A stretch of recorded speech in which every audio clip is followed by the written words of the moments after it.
Shalom! Sejam bem-vindos ao nosso canal. Hoje vamos apresentar o 5º vídeo da série A Eternidade e com o tema O Milênio, porque precisamos lembrar que muitos se preocupam com os sinais da volta de Cristo e não com o que ela representará para os cristãos e para a humanidade.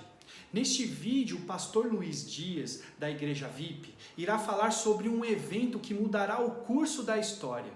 Vamos juntos aprender mais sobre o reino de Deus e tudo o que precisamos saber para sermos pequenos cristos, através da palavra de Deus. Vem comigo!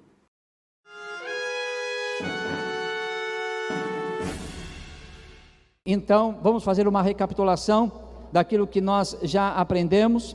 Nós falamos sobre o tribunal de Cristo, não é isso?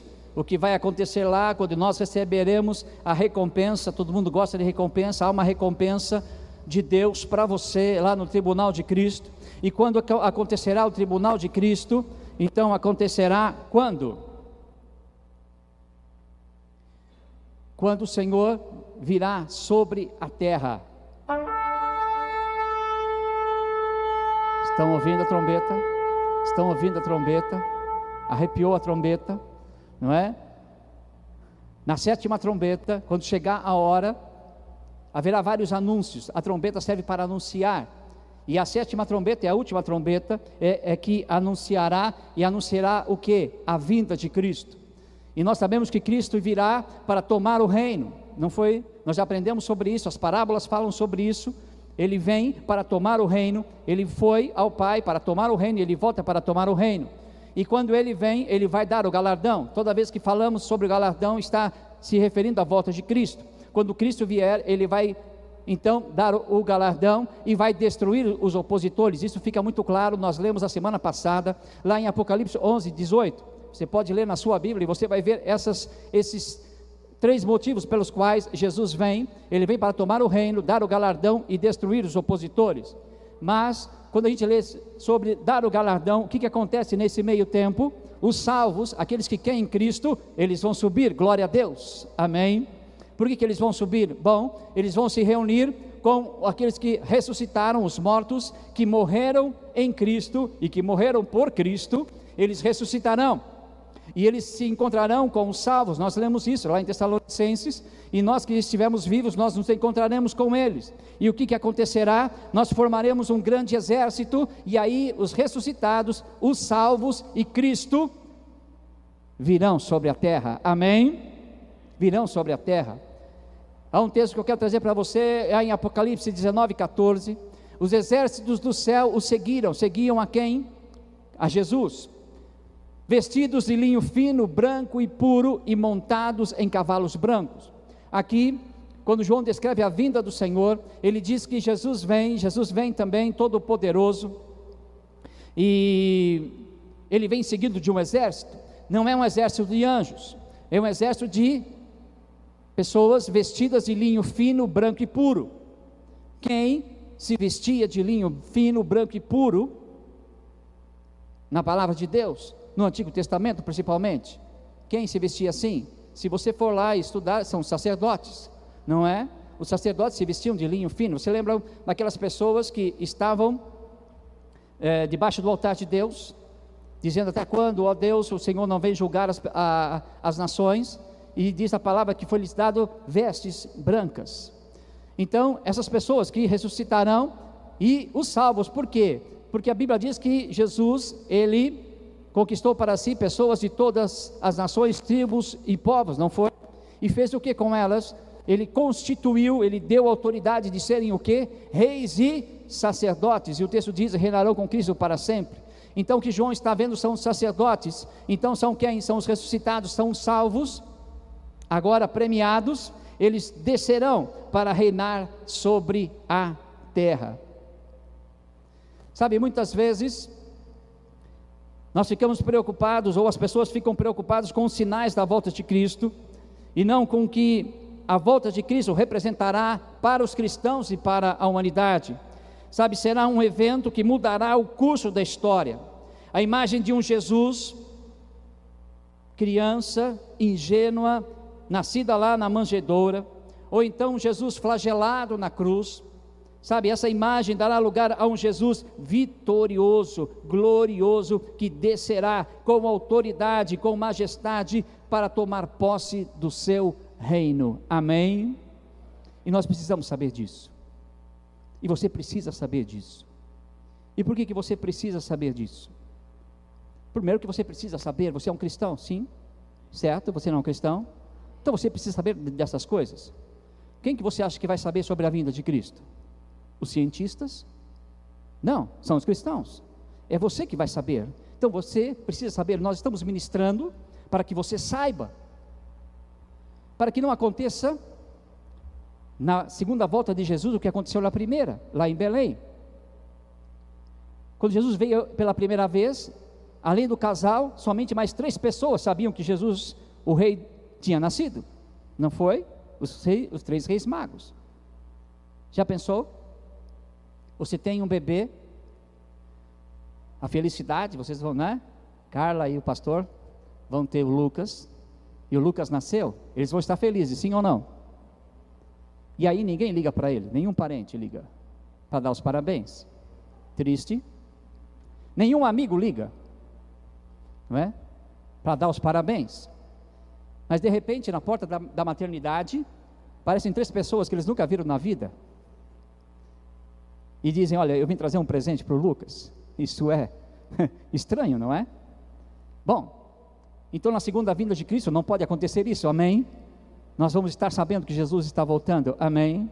Nós vamos estar lá, vamos estar, então, sabendo disso. Então, saber é importante. Agora, não é apenas saber, é que quando nós ouvimos falar por Jesus, isso deve gerar uma motivação no nosso coração.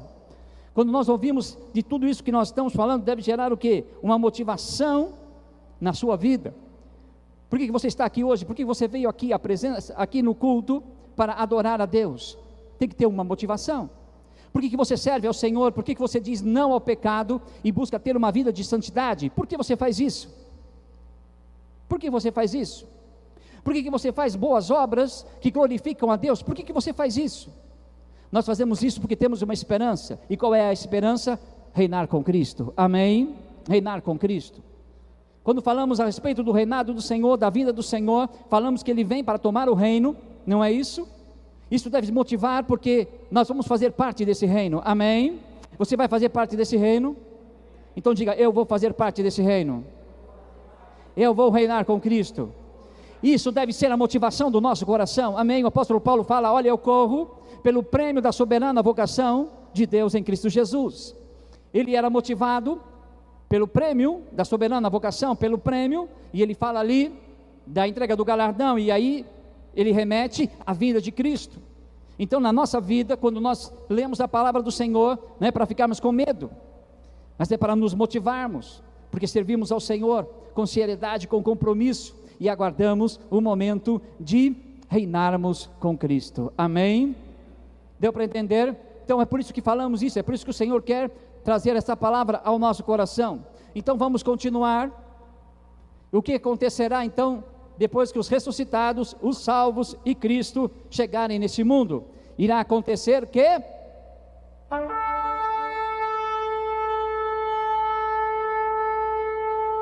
o milênio. Vão se acostumando, ok? Porque quando chegar a trombeta, você tem que saber o que vai acontecer. Vai chegar o milênio. E nós vamos ler aqui Apocalipse 19, 11 e 21, a descrição do milênio. E vi o céu aberto, e diante de mim um cavalo branco, cujo cavaleiro se chama Fiel e Verdadeiro. Ele o que? Julga e guerreia com justiça. Observa, Jesus vem, e ele vem para quê? Ele vem para julgar. Seus olhos são como chamas de fogo, e em sua cabeça há muitas coroas, em um nome que só ele conhece e ninguém mais. Está vestido com um manto tingido de sangue, fazendo aqui uma referência à salvação, e o seu nome é Palavra de Deus, é o verbo, que está lá no Evangelho de João. Os exércitos do céu o seguiam, um texto que nós já falamos, vestido de linho fino, branco e puro, e montados em cavalos brancos. Aí estamos nós, amém? Você está se vendo aí? Você está se vendo chegando? Você está chegando com o Messias, com o seu exército, num cavalo branco, você já está se vendo assim? Comece a se ver assim, ok? Porque é isso que Deus tem preparado para você, isso é tremendo. E da sua boca sai uma espada afiada, com a qual ferirá as nações, ele as governará com cetro de ferro, isso é importante. O governo de Cristo com cetro de ferro, ele pisa o lagar do vinho, do furor, da ira de Deus Todo-Poderoso. Em seu manto e em sua coxa está escrito este nome, falem comigo: Reis dos Reis, Senhor dos Senhores. Essa é a descrição da volta do Senhor Jesus, e ele vem para tomar o reino. E veja que, qual é a característica desse reino? Esse reino, ele diz que ele vai reger com cetro de ferro, e ele vem para julgar. Então vejam, a figura de Jesus como Salvador, a figura de Jesus como um advogado, não é mais, agora ele é juiz. Sim, antes que Cristo venha, ele advoga a nossa causa, mas quando ele vier, ele não vai vir mais como advogado, ele vai vir como juiz, ele vai vir para julgar. Um advogado julga? Não, ele coloca as questões. Quem julga é o juiz. E Jesus virá como juiz, e ele virá então como Rei dos Reis e Senhor dos Senhores, e ele virá para executar juízo. E vamos ver as primeiras coisas, ou os primeiros que serão afetados pelo seu juízo. Verso 19: então vi a besta, os reis da terra e os seus exércitos reunidos para guerrearem contra aquele que está montado no cavalo e contra o seu exército. Mas a besta foi presa, e com ela o falso profeta, que havia realizado os sinais miraculosos em nome dela, com os quais ele havia enganado os que receberam a marca da besta e adoraram a imagem dela. Os dois foram lançados vivos no lago de fogo que arde com enxofre, e os demais foram mortos com a espada que saía da boca daquele que está montado no cavalo, e todas as aves se fartaram com a carne deles. Fica claro que Jesus vem executar o juízo sobre a terra. Ele vem fazer isso, e os primeiros que sofrerão esse juízo é quem? A besta. Quem é a besta? Quem é a besta? É o anticristo. O anticristo, aquele que se opõe a Cristo, não é? O nome dele já diz o que ele é. E havia também um falso profeta que fazia prodígios, e ele enganava através dos seus prodígios as nações, muitas nações que vão seguir tanto o anticristo como o falso profeta. E qual é a finalidade do anticristo? Bom, se ele é anticristo, qual é a finalidade dele? Combater Cristo. Aqui fica claro, ele quer combater aquele que vem montado no cavalo. Sem chance, mas ele vai tentar. Satanás é alguma coisa que ele faz, ele é persistente.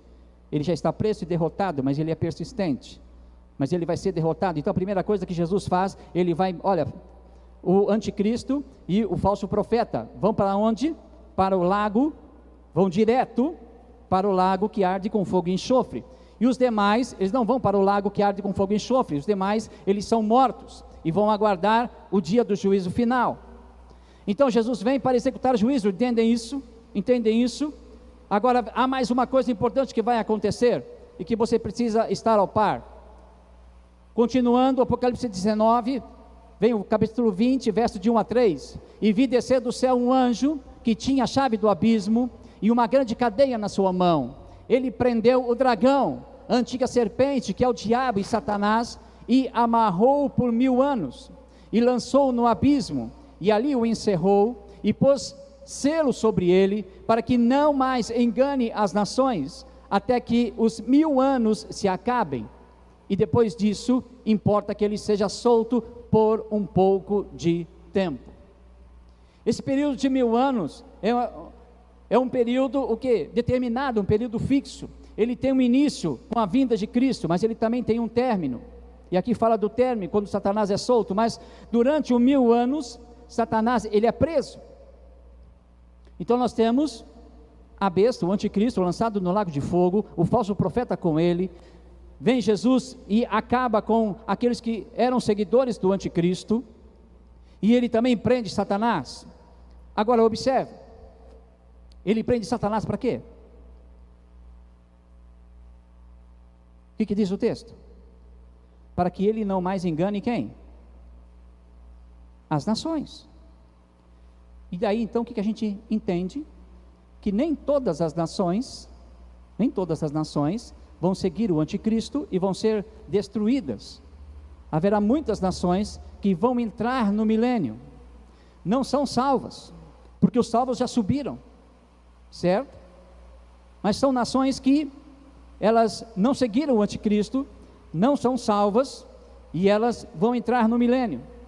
Então o que representa o milênio? A última oportunidade de Deus para a salvação de pessoas. Só que não é mais a época da graça, é época de quê? De julgamento. Como é que Jesus vai reinar essas nações? Vai reinar sobre essas nações? Como é que ele vai fazer isso? Ele vai fazer com cetro de ferro. O que significa isso? Dureza, inflexibilidade, não é isso? Não é isso que o ferro é?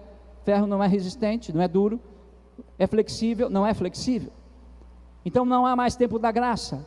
Glória a Deus, porque estamos no tempo da graça. Amém, amém. Então aqui essas nações, elas entraram. Quem são elas? São aqueles que não se aliaram à besta, mas na verdade também não seguiam a Cristo, porque os que se entregaram a Cristo já subiram, ou melhor, estão com Ele agora, vindo para reinar. Deu para entender isso?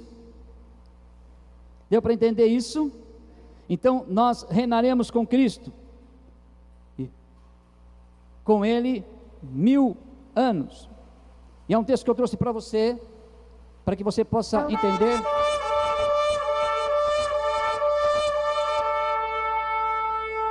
Tem que se acostumar com a trombeta, não é?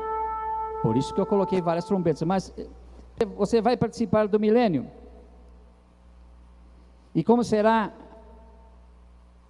essa vida? 1 Coríntios 15, 42, 44 diz assim: assim será com a ressurreição dos mortos. O corpo que é semeado é perecível e ressuscita imperecível. É semeado em desonra e ressuscita em glória. É semeado em fraqueza e ressuscita em poder. É semeado um corpo natural e ressuscita um corpo espiritual. Se há corpo natural, há também um corpo espiritual. Como é que vamos reinar com Cristo? Nós vamos receber um corpo. Tocou a trombeta. Pode deixar aí. Tocou a trombeta do milênio. Como será o nosso corpo no milênio? Nós teremos um corpo poderoso, amém? Como vamos reinar com Cristo? De repente você fala, como é que eu vou reinar? Eu não sei como reinar. Vamos ter o corpo que Jesus teve. Você lembra quando Jesus ressuscitou? Os discípulos estavam reunidos, estavam todos fechados, portas fechadas, janelas fechadas, e o que aconteceu? Jesus apareceu no meio deles. Uau, que corpo glorioso! Mas é um corpo, tá certo? Eles viram Jesus, não era um fantasma, era um corpo, não é? Tomé podia tocar nas feridas, não podia, Jesus não mostrou para ele, olha aqui as minhas feridas, Tomé, não é? Era um corpo. Então, um corpo que atravessa a parede, um corpo poderoso. Quando os discípulos no caminho de Emaús estavam indo, Jesus se aproximou deles. Jesus conversava com eles, e quando Jesus se revela a eles, como Jesus, o que acontece? Na frente dos discípulos, ele desapareceu. Então veja o tipo de corpo que você vai ter lá no milênio. Isso é maravilhoso, isso é tremendo. Esse é o tipo de corpo que você vai ter acesso ao céu e acesso na terra, assim. Não tem mais lei de física, nem lei da matéria. É isso que Deus tem preparado para você. Amém? Aquilo que você nem imagina, você vai viver. Não é isso que diz a palavra? Pensamos às vezes que é só sobre essa terra. Não, o que você nem imagina e você vai viver é lá no reino de Cristo. Amém? Já pensou você com um corpo assim? O que você acha disso? Glória a Deus. Está ansioso, está motivado a ter esse corpo? Está motivado? É por isso que nós falamos da palavra de Deus. E como será então a vida no milênio? E aqui Apocalipse 2:26 fala justamente isso: ao que vencer e guardar até o fim as minhas obras, eu lhe darei poder sobre as nações, e com vara de ferro as regerá, e serão quebradas como vasos de oleiro, como também recebi de meu Pai. Aqui falando a nós, como é que nós vamos, juntamente com Cristo, nós vamos dirigir essas nações, vamos estar orientando essas nações, vamos estar regendo também com vara de ferro. E como será a vida no milênio? Como será a vida no milênio? Isaías 11, de 1 a 10, fala sobre a vida no milênio. Diz que o lobo viverá com o cordeiro, e o leopardo se deitará com o bode, o bezerro, o leão e o novilho gordo pastarão juntos, e uma criança os guiará. A vaca se alimentará com o urso, seus filhotes se deitarão juntos, e o leão comerá palha como um boi. A criancinha brincará perto do esconderijo da cobra, a criança colocará a mão no ninho da víbora. Ninguém fará nenhum mal, nem destruirá coisa alguma em todo o seu santo monte, pois a terra se encherá do conhecimento do Senhor, como as águas cobrem o mar. Naquele dia, as nações buscarão a raiz de Jessé, que será como uma bandeira para os povos, e o seu lugar de descanso será glorioso. Amém? Essa é uma descrição do milênio. Essa é uma descrição do milênio. Por que haverá toda essa paz? Porque Satanás está preso, está amarrado. Se Satanás está preso, está amarrado, quem é que vai estar reinando? É o Senhor Jesus. E o que ele tem para nós? Ele tem paz. Amém? Será um reinado de paz. E é interessante aqui, que diz que as crianças, haverá gente crescendo, nascendo, não é? Casamento, não é? Vai ter gente, vai ter procriação, o mundo estará existindo, com vara de ferro, mas também haverá um tempo de paz, amém? Durante 1000 anos, aqui diz o que? Um lugar de descanso será glorioso, aleluia. Isso é demais. Você quer participar desse reino? Você viver, e detalhe, você vai estar, né, dirigindo as nações, num mundo perfeito, num mundo onde todos terão descanso, já estaria muito bom. Sabe que acaba aqui? Não, eu falei que o 1000 anos tem um fim, e esse fim será a soltura de Satanás. E o que acontecerá no final desse milênio? Bom, semana que vem a gente continua para dizer o que vai acontecer. Isso já podia parar por aqui, estava muito bom, mas ainda há um teste para a humanidade. Ainda há um teste para a humanidade, para saber aqueles que estarão com o Senhor para sempre. Mas isso é importante, irmãos, pensarmos em tudo isso, sabemos em tudo isso, é lógico, há muitos mais textos, mas eu quis trazer os principais para que você esteja preparado. Há algo tremendo de Deus para você, e você tem que estar preparado para o milênio. Você vai participar disso? Você vai participar disso? Diga: eu reinarei com Cristo. Eu reinarei com Cristo. E a palavra de Deus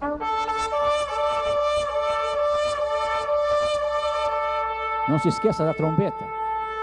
Apocalipse 26 diz: bem-aventurado e santo aquele que tem parte na primeira ressurreição. Sobre esses não tem o poder da segunda morte, mas serão sacerdotes de Deus e de Cristo, e reinarão com ele 1000 anos. Essa deve ser a sua esperança. Bem-aventurado, feliz.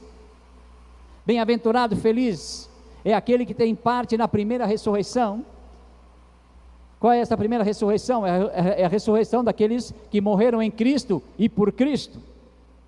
Bom, aqueles que morreram em Cristo e por Cristo, os que estiverem vivos estarão reunidos, então faremos parte desse grande exército, e sobre nós não tem mais poder a segunda morte, amém? A coisa não vai mudar, o que recebemos de Cristo para o milênio não vai mudar, não vamos desviar, glória a Deus, porque já somos salvos, não é? Quem tem que se preocupar com a salvação são as nações que estão lá no milênio. Nós já estaremos para sempre com o Senhor, glória a Deus. Vamos reinar com Cristo, vamos ser sacerdotes. O pecado não tem mais poder sobre a nossa vida, e nós vamos ser sacerdotes e vamos reinar com Cristo. Essa é a tua esperança, essa deve ser a tua esperança, essa deve ser a tua motivação. Se alguém perguntar para você, por que você serve a Cristo? Eu sirvo a Cristo porque eu vou reinar com Ele, não é? Isso tem que ser forte no nosso coração. Por isso quero orar com você nessa manhã e dizer: Senhor, eu quero estar fazendo parte, eu vou fazer parte do milênio, eu vou reinar contigo. Glória a Deus. Por isso que nós dedicamos a nossa vida, por isso que nós dizemos não ao pecado e nos revestimos de santidade, porque nós precisamos de Cristo, queremos reinar com Ele. Amém? Vamos orar, vamos ficar em pé. Senhor, nós louvamos e bendizemos o Teu nome, te exaltamos, Senhor, porque Tu és tremendo, Tu és grande e tremendo, Senhor. Ó Deus e Pai amado, e nós nos alegramos porque vamos reinar contigo. Senhor amado, aleluia, nós estaremos, ó Deus, na Tua presença para sempre. Somos felizes, bem-aventurados, Senhor amado, aleluia, porque reinaremos contigo. Ó Deus e Pai amado, que Tu sejas exaltado. Estaremos reinando, não para a nossa própria glória, mas estaremos reinando para que o Senhor seja exaltado e para que o Teu reino, Senhor, o Teu reino esteja sobre toda essa terra. Essa é a nossa esperança, essa é a motivação do nosso coração, e por isso nós estamos aqui nesta manhã, numa manhã especial, manhã, Senhor amado, de ceia, e na manhã de ceia nós dizemos: Maranata, ora vem Senhor Jesus, aleluia, ora vem Senhor Jesus, porque na vinda do Senhor, nós sabemos que receberemos o galardão, e vamos reinar com Cristo, aleluia, glória a Deus.